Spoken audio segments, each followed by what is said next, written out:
when you listen to the broadcasters of now, when you listen to radio now, It's time for your WhatsApp messages. do you feel like we were sharper? Because no remember the WhatsApp message. Hanka buka WhatsApp message uri ka raya radio ka ipetsa iwela ka engine. Man, if I hear another person say, let's go to the WhatsApp calls.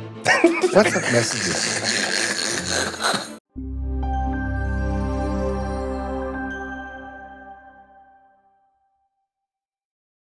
So some people listen to radio, some people work in radio, and then there are people who quietly shape what the rest of us think radio even is. Maloka is one of those people. Before podcasts were cool, before Afropolitan was a hashtag, before brands were talking about cultural positioning, Greg was already building platforms that made South Africans feel seen and even heard. From helping launch YFM, where youth culture found its volume button, to steering Khaya FM into becoming the soundtrack of grown-up African ambition, this man didn't just spin records, he shifted identity. And the funny thing is, it all apparently started with him recording pretend radio shows in his bedroom. So today, we're going to be talking about culture, we're going to be speaking about influence, mentorship, and how you build something that shapes a nation without even shouting about it. Greg Maloka, Griza, welcome to Be Frank with Mac. I just want to start here quickly because I know you will forever be a radio head. When did you realize that radio wasn't just about the sound, but it was power? It was at YFM. And by the way, thank you for having me. Hello. It was at Y, and we had these youngsters that were that used to come hang out. They would dodge school and come Loitering. So, and they'd come and hope to catch a glimpse of any of the DJs, and I got a team together to say, listen, we need to go to these kids' schools in the area. This was in Bertram's, Yes. right, in the late 90s, gosh, and we I remember took Root Boy, Fat Joe, Pindi, T-Bows, I think. And we went to go, kind of speak at these schools, right? To say to these kids, listen, you need to stay in school. You're more than welcome to come visit YFM after school. You know what I mean? But you can't, that class is just to, come and, Hang out. You bunk school just to come hang out,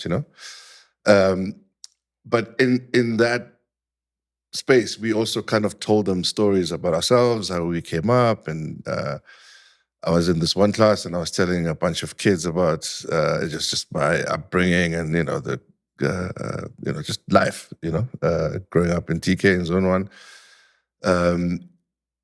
And a year later, I meet this youngster at Komaro Crossing. He's working at a CNA, I think it was. That's how long it was. CNA. How long ago it was, yeah. Oh. And I'm there buying a Christmas card, right? Or a birthday card, and so he greets me by name. I said, how are you? And, and back then, a lot of people didn't know what we looked like, right? Yes. Especially guys who were not on air, right? Because I was only on air, a short time.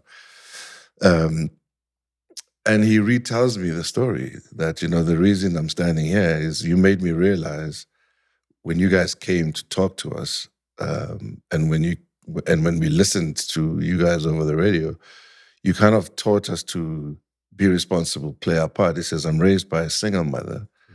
And I've always been this spoiled brat, never actually really internalized how hard my mother was working for me and my sister, because their father had, I think, passed away. And he says, I was a brat, man, never helped around, never did anything. So I went and found a job just so I could say to my mom, I can also be functional and I can contribute. contribute. Yes. And I said, all of that from just listening to us talking? And he says, yeah, because what you were saying in our classroom is actually reinforced in the radio. We just weren't, but because we pay attention. That's how I realized how powerful this medium is. And I saw him over that particular weekend. On the Monday when I went back to work, I remember I called a presenters meeting. And I said, guys, okay, I knew we had listeners, and we call them listeners, but we don't internalize the fact that they are actually listening. Yes. We need to be careful about the things we do and say. And I remember we went and reviewed everything, including promos. It was amazing the things we had to pull out. Because while certain things were fun things to say and they sounded really cool on radio, they weren't actually kosher. You remember those lines. Of course. And I thought, gosh. And that's when I realized just how powerful that medium was and how important it was for us to use it responsibly. Let's go back to 14-year-old Greg in his bedroom on the tapes, making his own radio, right? Yeah. Was it because you were lonely, or was it because you already saw the power of radio, or you're already a CEO at that time of your own little radio world? A little bit of everything except lonely. I don't think I was lonely. I had a brother who was 3 years older than I am, and my sister who's still around, who's 6 years older than I am. We listened to a lot of music together. I had friends, but there was a radio station called Radio Bob, which was broadcasting from Bophuthatswana, which was another country back then. The young people may not know this, but Northwest was its own country at some point,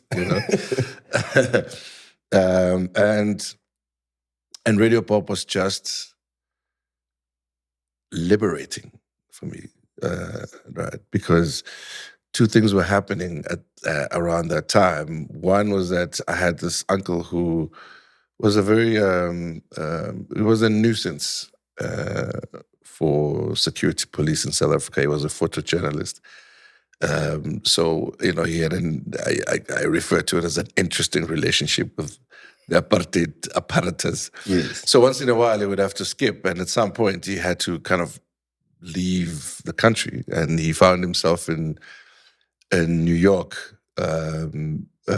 through Kenya, and when he got there, he discovers WBLS in New York, which is a radio station in New York, and BLS was playing all the music we love to play back home. So he got so excited, and he used to record BLS tapes, right, and send tapes to us. He said, "Can you listen to this radio station, man? They're playing all the music that we love, all the things, right?" And so I'm listening to BLS, I'm listening to Radio Bob, and he used to send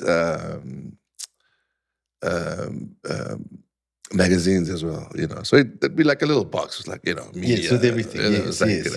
Media stuff, So there I was, like this, 13-year-old in Deep Kloof, Zone 1, dusty streets, listening to BLS, Radio Bob, and reading GQ magazine. And that's how my world opens up. And, listening to music, that also just transports you to places. And then I started having this obsession of, localizing all of that, because all of it was from outside. But what was the thing that was a reflection of where I was, and what my feelings were and what my reality was. So I started to create my own radio station, which kind of borrowed from all of these different sources, and I used to call it Radio MLK, Radio Maloka. I know the MLKs for Maloka. But you had WBLS in New York, Radio MLK. It was lovely. If we were to listen to those tapes now, would we hear chaos, or would we hear confidence in terms of what you were trying to achieve or communicate at that time? Oh man, I had great examples of people that I listened to So, you know what they say about kids? Kids don't listen to what you say. They replicate what you do. Yes. Right? And so if you want to get people, children, young people behaving in a particular way, best you be the example. So I had the best examples. I was listening to some of the best presenters, when apartheid South Africa at the time was giving us, very limited, sort of, exposure to media, and, everything else being, to a certain degree, damped down, right? There was, everything that was described as, African, was half the time like, a quarter of intelligence and some other thing called traditional or whatever. We had all these labels that, positioned us as very primitive humans. But when you have the exposure, right, and you're able to draw from that, and you start to realize that, the same emotions are evoked in you that, others around you and those that you regard as, the greats in the game are going through the same kind of emotional journey. You are those people too, Who are your influences then at the time? If you speak about Radio Bob, who are the people that you were listening to that we would say shaped your radio mind over outside of WBLS? There's quite a few, man. Lawrence Dube was one of those people. Yes. Bob Mapena was one of those people. Grant Shakwan at that time, or he came later? Yeah, Grant was Metro. Yes. That he got bigger at Metro. Yes. Yeah, and I liked him. I liked his playful way. But for me it was a Brenda Sisani. It was a Tuli Moahi. It was, kind of this quiet, curious intelligence about culture, and those are the people that really, really got me, and then there were others who were kind of, and I mean, a lot of it was also influenced by the Black American culture, like we all, picked up accents on TV, and like it was, so all of those energies found each other. Yes. And then got translated into radio. And it got translated, exactly. And then you had to kind of, localize it to make it, more relevant, When you speak about radio, we know it's almost like it's an invisible power, but everybody absorbs it. Nobody sees it, but everybody absorbs it. Like you say that, we know that we've got listeners, but we don't think that they're actually listening. Yeah. Challenge with a lot of radio stations is that they are bad listeners themselves. So to be a powerful radio station, you've got to be a great listener first. Yes. And what I mean by that is your job is to reflect society. Your job is not to tell society. There are parts where people will depend on you for pointers, right? To say, hey, I've discovered this. Has anybody else discovered that? Don't say, I have discovered this. You don't know this. Now you go and do that type of thing. It's kind of like, no, I saw this. Because there's always somebody who's seen it. Of course. And they will say, hey, I didn't know you saw it. Connection. Immediately. Right? And then everybody else is like, well, I mean, how do you guys see that and we don't? Growth. Yes. Right? Momentum, energy. Built. I mean, again, if you think back to YFM for me was, and dare I say this, but probably the most powerful youth revolution after June 76. Yeah. Because the level of confidence that generation built amongst young people who were growing in a system that was hell-bent on breaking that very confidence. Yes. right? We had laws and rules and systems that made sure that you were never confident, that you just can't, right? Which is why today the buzzwords are things like imposter syndrome and all those things, because you always think you are inadequate, right?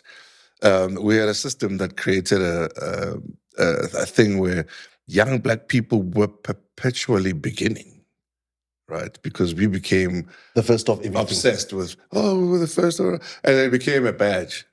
And I was like, no, I was not people say, you guys are the pioneers of radio. I'm not the pioneer of radio. I've just told you about people that I've been listening to. Yeah. Right? They have people before them. Yeah. And so on and so on. Radio is a medium. It's a storytelling medium. Right? It's a storytelling medium. But the oldest thing here is the story, not the medium. Right? So you got to ask yourself, before we had transmitters in Africa, are you wanting to tell me that we didn't have stories? No, we did. Right? What was the medium then? Was it a tree? What was it? In a dipale. I guess that's why we used to sit under a tree and be dipale. Correct. Absolutely. Yes. Right. And it's always been a part of our culture and our upbringing. Absolutely. And so sometimes we get blindsided by people making you look at the technology as if the technology is what has unearthed your story. No, it's just the medium. There's something very powerful that you once said, and it stuck with me forever. And I remember it was probably in one of your sessions, but you said, imagine what South Africa would have been like if Jan van Riebeeck hadn't landed. What would have our architecture looked like? What would our buildings look like? What would our country, what would have it looked like? Because that's the biggest disservice that was done to us as a people. Yeah. I call it the Great Interruption. How would you have turned out had you not been interrupted? How would your own trajectory in life have been as a citizen of this continent, as a citizen of the world? What would your contribution have been? How would you have developed by yourself? One of the things that really, really make me very sad half the time when I think about it is, you can get back political power, you can get back wealth, you can get land, you can get. What you will never know is how you would have turned out had you been left alone. How would you have told your stories? How would you have evolved in terms of technology, in terms of architecture, in terms of community, building? How? Right. And I hate this idea of, people trying to say, but we brought this in. No, I didn't want it. Just leave me alone. Let me just move the way I move, so I can authentically be this person that has a history, this person that has, a story that goes further than friggin' 1652. Do you think there are African countries that got it right? Because our disturbance, our Great Interruption, happened because of the landing of Jan van Riebeeck here, and Dutch culture and Cape Dutch buildings and what have you, then the gold rush, etc., etc. Because I feel like you see it more in other African countries because their disturbance maybe either came much earlier or much later, whereas we weren't even given a chance. I even go back to the thing of saying, like, South Africa came. It's not even a country. It's like a direction. You know what I mean? We're in the south of Africa, and now we're South Africa. Yeah. You know what I mean? Yeah. Yet when you speak to a Nigerian, you know that and feel, and it makes you feel that they're a Nigerian, a Zambian, all of a Kenyan. You know what I mean? They've got this strong sense of identity about who they are. Yeah. And our sort of fractures in our country. Yeah. You know, we are South African, Marakim Lesotho, I'm South African, Marakim Kawasaki. We can't come together and say we are South Africans. Yeah. Well, I mean, that was the genius of that system, right? You know, the genius of that system was to, you know, create separations within separations, right? And so to try and bring it all together, it just, you know, feels cumbersome. You know, it feels like a futile exercise.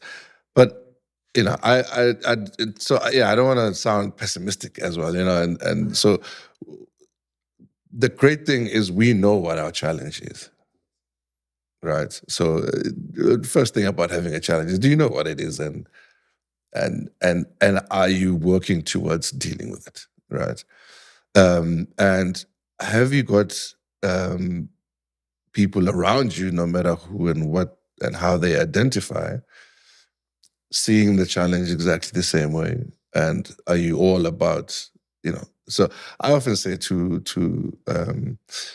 you know, people, when we were at Khaya FM, we had this positioning of, you know, the Afropolitan, yes, right? And the Afropolitan was largely misunderstood, like especially in the advertising industry and some of our clients, you know, who aren't Black Africans, like who are, you know, white people, and they would say, you know,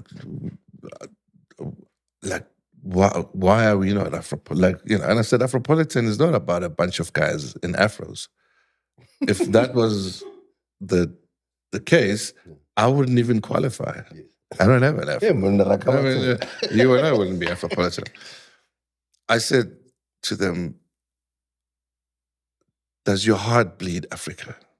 Do you see a future here for your children and your grandchildren? Or have you got 2 passports waiting to see what the hell's going to happen? If you have 1 passport, and if you say, this is my home, I belong here, I may have visas and all kinds of things, but I live here. This is my land too. Doesn't matter who you are. And you say, we're going to get it right, whichever way. Because I have a vested interest. I have generations that are coming. You have a vested interest. You've got generations that are coming, right? And it's also that thinking about, you know, as cliche as it sounds, it's so true. Be prepared to plant the seed of a tree whose fruit you're not going to eat, right? Don't rush the process. Yeah. Okay. Your fruit being, if I put a seed down, right? When that bud pops up and there's like a flower, a semblance of something that's my fruit. That is what I need to aim for, right? And then just pass on to the next generation to say, here's how you water this thing for it to become a tree that won't give you fruit, but it will give you shade, right? And your next generation will have fruit, but they need to know how to put the seed back into the ground. And so the thing goes. That's being Afropolitan. If all of us are moving in that direction of saying, how do we make the country better? Right. But yeah, you know, we're hedging bets. I mean, what are we doing? You know? At the time when you were building YFM, and I want to go back to that because it almost became a movement, right? It became, you know, as you said, it was probably one of the biggest events after June 16, which is something I can agree to because that's the first time we had expression. That's the first time we could express ourselves. We could sing our music. We could wear our clothes. I mean, who knew at that time? You know, I experienced it, you know, right from the beginning. Yeah. Do you think you were creating rebels or were you creating responsible citizens? When you look at the path that everyone has taken? I'll give you 2 stories, 2 of my favorite stories. One of them is this youngster who at the time was, I think it was 14, loved house music, loved house music, right, with all his heart. Loved YFM. He was like, this is it for me. This is my life. This describes my energy. it talks about like the things I want to do in life, right? It gives me courage second to none. Okay. His dad used to bring him to our parties, right? And leave him at the front of the stage with his snacks. He was underage, right? Leave him with his snacks. Mazimba Lady Sweets. Yeah. Did you choose me out of that? Yeah. And he says, I'll be right at the back or in the car. When you're done, take your time. And the boy would be there like this, right?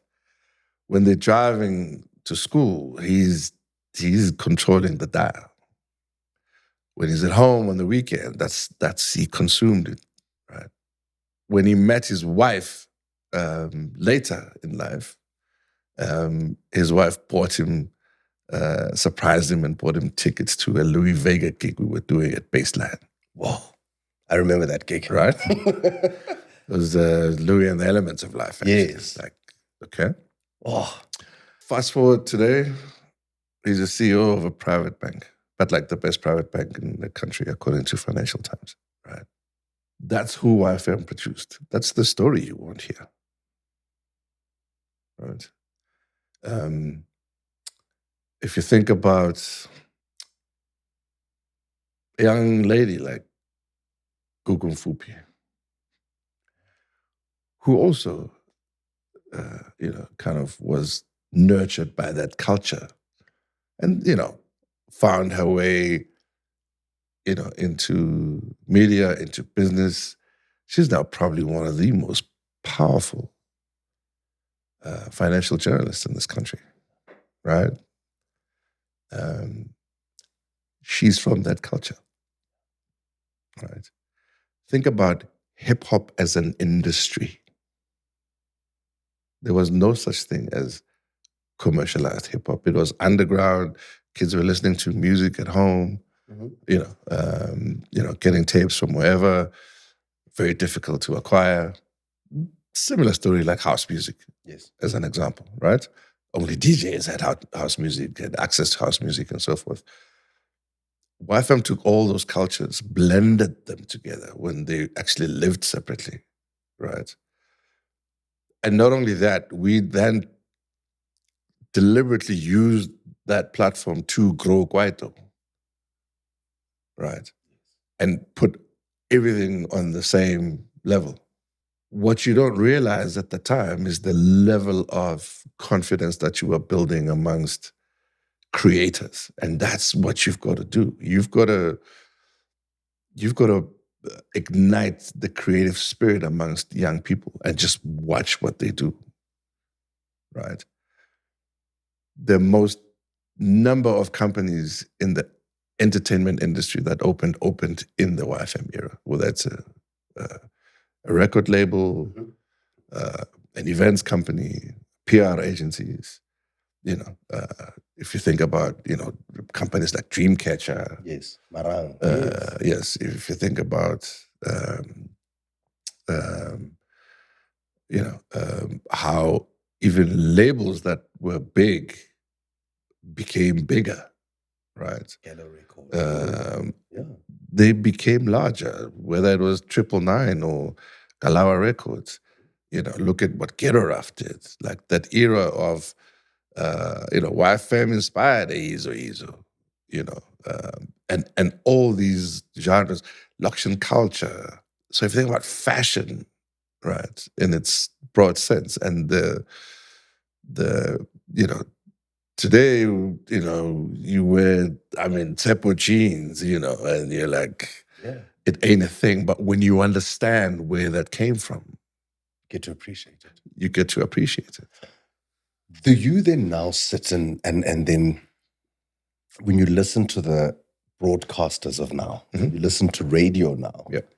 do you feel like we were sharper? We had a bigger drive? Because no remember the WhatsApp message. Hanka buta WhatsApp message, or radio, kay betsa iwela ka engine. Man, if I hear another person say, let's go to the WhatsApp calls. WhatsApp messages.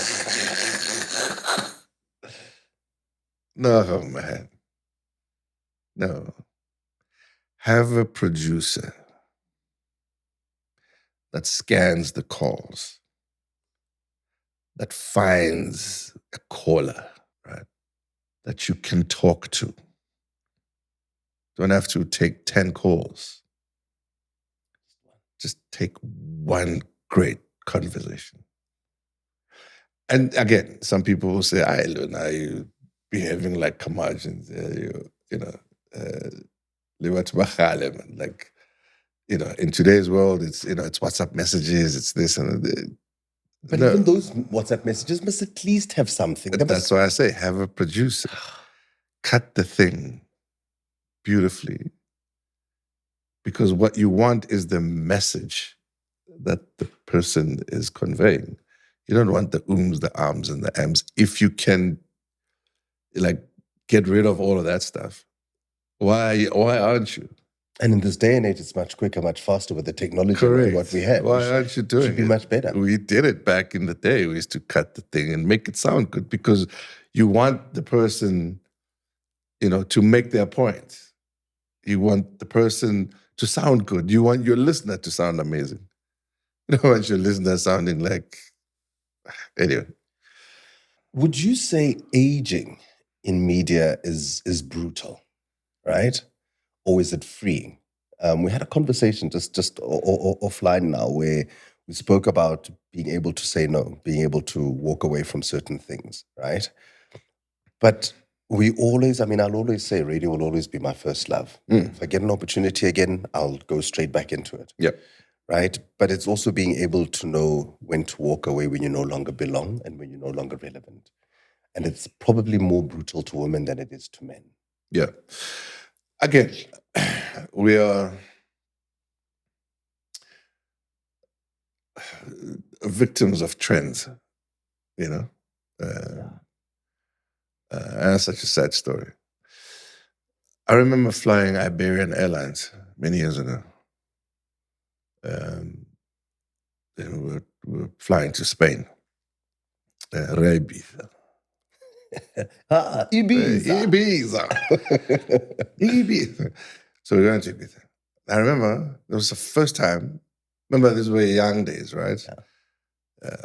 All the airlines I had flown up until that point, right? Air hostesses were like models, like proper good looking, like, you know, tall. There was a standard. Yeah. And I jump into this flight. Give my old lady. You know, found it at first weird. You know.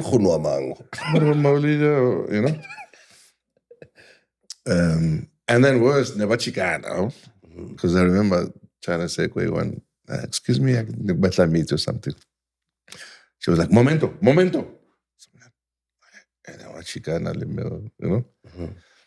And, you know, it's a long flight to Spain, but you get there and you've gone through a few thoughts and thought processes. And you're like, it's actually really wonderful, right, to see very experienced older folk that are still able to work. You know, it's a different experience. Larry King, King. No one said Larry King was too old to be on television. Mama Miriam Makeba sang her last note on stage. And she still did her thing. Yeah. So who decides on age? Have you got wisdom to share? Have you got stories to tell? Do people depend on you, you know, for something?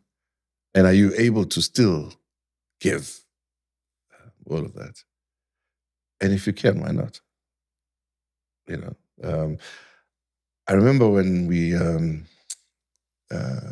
were bringing Bob Mapena on the breakfast show on Khaya, and everybody said, "Oh, Bob's great, but good luck. You're not going to have him 18 months." You know, because, you know, he moved around a bit at that time. He had been everywhere. He'd been everywhere. Yeah. Bob had been everywhere, right? So I said, okay. So I sat with Bob and I said, Bobinho, right. Here's the thing. We have this idea that we want to grow. It is going to take us 7 years to grow this idea. And we're going to write each other a long contract. But remember on radio, people get 12 months. 12 months, that's it. Right? 2 years. These days, at least, some long, 2-3 years, longer contracts and stuff, which is great. Bob and I committed to each other 5 years at that time. And the whole idea was there was a very specific thing that we wanted to achieve with that audience, with the Afropolitan, with that mindset. What was the thing you wanted to achieve? You need to know. Just know that you've achieved it. Just know that you got it. Just know you have it. Right? As part of that movement and that generation, trust me, you have it. You know? And when, we were bringing David O'Sullivan to join Khaya, again, it was a polarizing decision. And people were like, hey, Maloka, what's going on? You know? And I remember, half the building saying, okay, good luck, this is the end. And another half saying, we'll be over here. We'll listen over the radio. And again, the response was to what was coming. And what was coming required deep understanding of the country but different views in how we see the country. And people who have long-standing, who had been experienced journalists that covered various aspects of this country. So when David O'Sullivan was coming in, it wasn't to replace Bob. A lot of people don't know this, right? We were moving Bob to the afternoon drive, and David O'Sullivan was going to be in the morning. And this was 2 years before the elective conference of the ANC and a year before the elections. It's 2 years before. Yes. So you saw it. Right. And this was the discourse that was required. And then we had built up, other sort of content in between. We had repositioned Google's business show, which, is award-winning to this day, right? We had done all these things. And this was on our 5th year with Bob, right? And unfortunately, in fact, I lie. David was going in the afternoon, Bob was staying in the morning. Unfortunately, Bob came to me and said, my brothers across the highway, they need a little help. They want me to come over. Power FM at that time. That was Power. Yes. And I said, Bob, man, we have a mission, bro, And there's 8 months left in this mission, And I said to Bob, you know what? You have my blessing,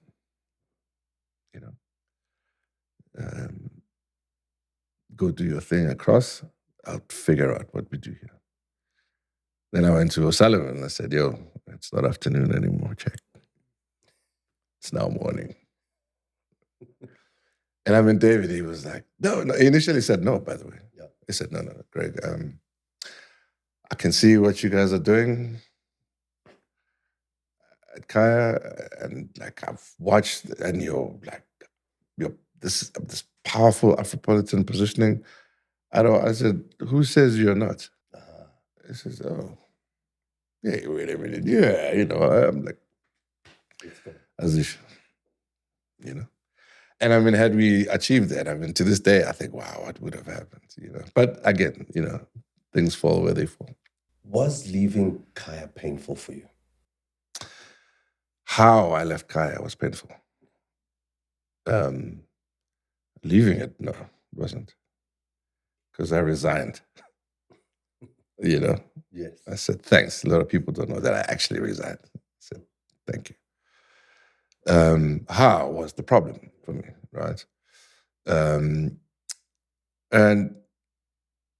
you know, again, there were these 5 cats who called me after the whole debacle and said to me, and one of them was that the story I told you of the 14-year-old kid. These guys are now professionals, young families, right? 5 of them, they call me in the thick of that whole Khaya thing. You in media, you accused of this, you accused of, harassment, like money and everything, which none of it was actually really proven. Yeah. By the way, it was just like all these. Yeah, get about it. You're running Khaya FM like it's your own tuck shop, and then you've got a brothel there. No. And, I'm very disappointed to find that there was no such thing. Yeah. Right. But these guys call me, okay? And they say, we have modeled our success around you. And we don't have the right, but we have the right. We don't, but actually, no. Actually, yeah, we have the right. You need to tell us what happened. You need to tell us what you did and what you didn't do. And so you... No, they put me down. Yeah, and he didn't some of them too, because if you're saying he was 14. All of them. But now they're professionals now, because they didn't do at Y. Now one is running his own legal firm, other one is running a bank, another one is the CEO of a pharmaceutical company, another one has his own business, is one of the biggest electronic distributors. Young guys, right? YFM generation. And they're like, but here's where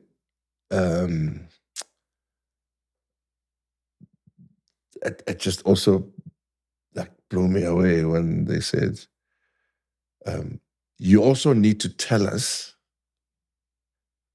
what to do when this thing, because it is coming for us too. We've seen this pattern before. So first deal with the truth. You must tell us what you did. Yes. Let's clear the air. And I took them through it, And they were like, oh, okay. So because they were like, listen, we have wives, And our wives are like, oh. Is this the kind of guy that you're hanging out with? Right?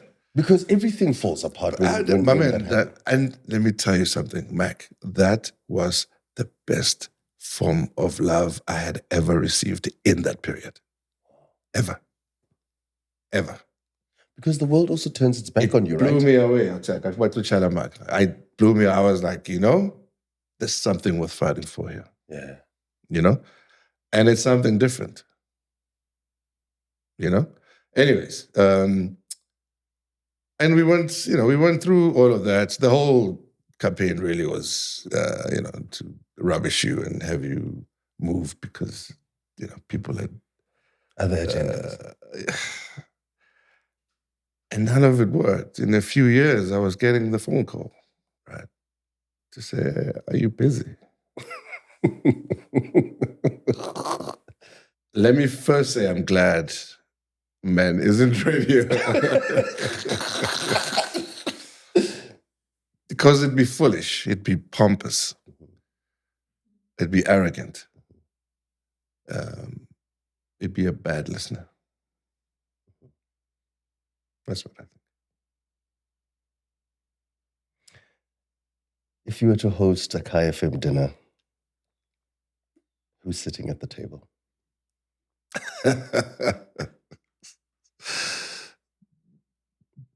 Alive or dead? Both. All of them. Okay. Bob Mapena, no doubt. I'll start with the other realm. Bob would be there. Kabzela would be at that table.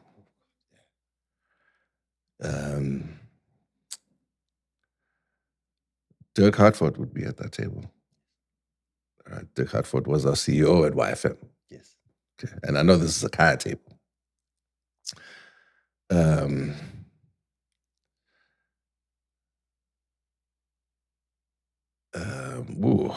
How big is this table? 10. It's a small table. Don't you do those fancy winding tables like they do in the wine lens? It's like 6,000 people. Kim Tipe would be at that table. Oh, yes. They would probably... So I'm not going to give you names. All I'm going to say to you is 70% of the people at the Khaya table would be from YFM.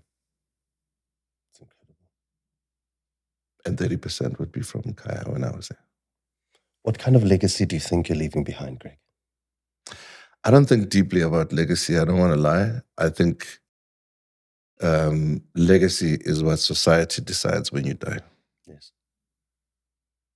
The lives that you've touched, the people that you have, whose lives that you've changed, one being mine. All your actions will determine your legacy. I like to deal with challenges as they confront me at any given stage of my life. Yeah, and that's it. What's next? What's next, Chris? You've done YFM. You've done Khaya, right? And I'll tell you why I'm asking that, because YFM is youth and it spoke to you as a young person, as a person that was changing this country. The country was changing. We were a young country, never mind that.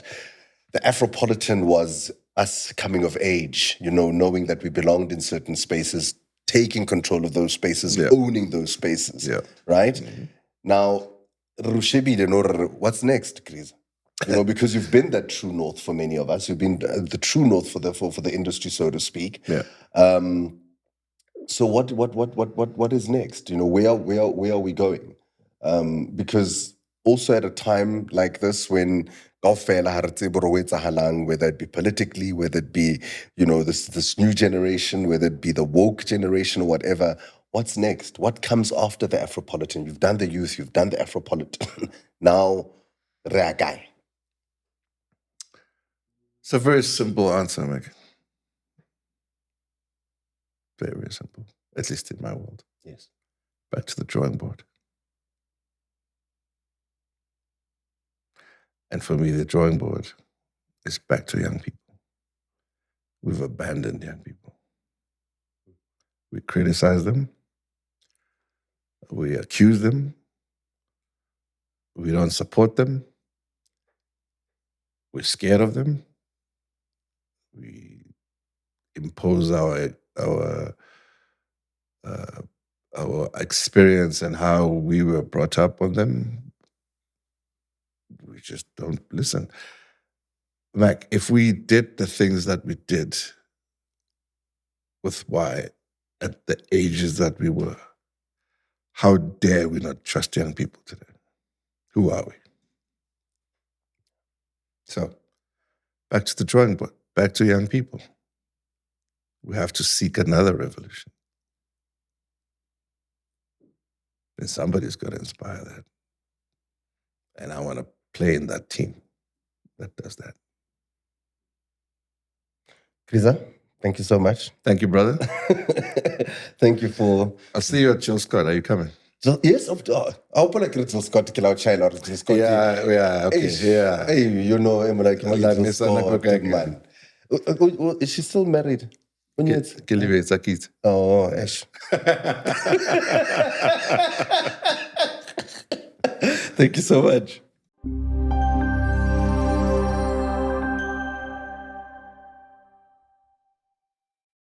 Emhlabeni kaJehova subscribe nina futhi nibabi if ubheke le channel for 10 minutes longer na subscribe umubi dog.